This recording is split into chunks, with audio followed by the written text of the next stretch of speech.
కీరా దోసకాయ తోటి ఈ వేసవికాలంలో చాలా చల్లగా తినాలనిపిస్తుంది కదా మనకి.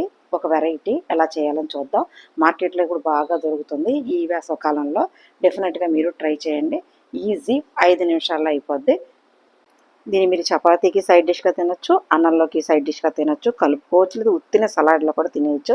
ఎలా చేయాలో చూద్దాం రండి. ఇదో ఇలా నేను కీరా దోసకాయలు 2 తీసుకున్నాను.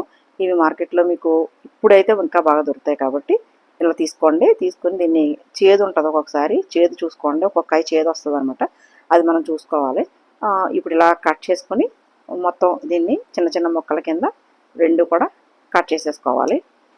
గ్యాస్ వెలిగించుకొని మూకుడు పెట్టుకొని దానిలో కొద్దిగా ఆయిల్ వేసుకోవాలి. దీంట్లో మనకి ఆయిల్ కూడా తక్కువే ఉంటుంది కాబట్టి క్యాలరీస్ కూడా ఏం పెరగవు మీకు. ఇప్పుడు ఆయిల్ వేడెక్కిన తర్వాత కొద్దిగా ఆవాలు, దాని తర్వాత జీలకర్ర, నెక్స్ట్ కొంచెం మినప్పప్పు, 2 ఎండుమిరపకాయలు, దాని తర్వాత కొంచెం ఇంగువ యాడ్ చేసుకోవాలి. అలాగే మనం కట్ చేసి ఉంచుకున్న కొద్దిగా ఉల్లిపాయలు, ఒక పచ్చిమిరపకాయ మీరు కారానికి సరిపడా వేసుకోండి. అవి బాగా కలిపి అవి కలిసిన తర్వాత కొంచెం కొత్తిమీర, కరివేపాకు వేసుకోవాలి. ఉల్లిపాయలు బాగా వేగనన్న అవసరం లేదు, జస్ట్ రంగు మారితే చాలు. అలాగే మనం కట్ చేసి ఉంచుకున్న ఈ కీరా దోసకాయ ముక్కలను కూడా వేసేసుకోవాలి. అవి కూడా మనకేమి బాగా ఉడికిపోవాలి, కుక్ అయిపోవాలని ఏమీ అవసరం లేదు. జస్ట్ కదుపుకొని దానిలో కొంచెం ఉప్పు, పసుపు వేసి అన్నీ కలిపేలాగా కాస్త కలుపుకొని దాని మీద ఒక మూత పెట్టేసి మనం జస్ట్ 1 నిమిషం లేదా 2 నిమిషాలు ఉంచుకుంటే సరిపోతుంది. ఈ పక్కన మనం పెరుగు తీసుకున్నాం, దాంట్లో కొంచెం కొద్దిగా కొబ్బరి తురుము కలుపుకోవాలి. బాగా చిక్కని పెరుగు అనమాట. ఈ 2 కలుపుకొని పక్కన పెట్టుకుని ఉంచుకోవాలి. అంటే వెంటనే కలపం మనం, అది చల్లారాలి. చల్లారిన తర్వాతే కలుపుతాము.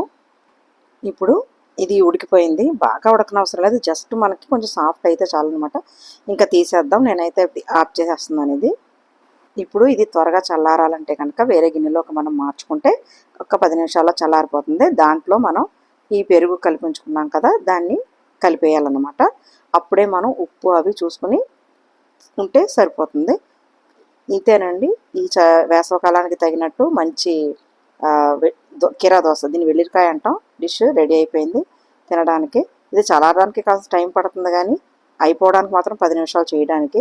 ఈ వీడియో కనుక మీకు నచ్చినట్టయితే సబ్స్క్రైబ్ చేసుకోండి, లైక్ చేయండి, షేర్ చేయండి, కామెంట్ చేయండి. Thank you.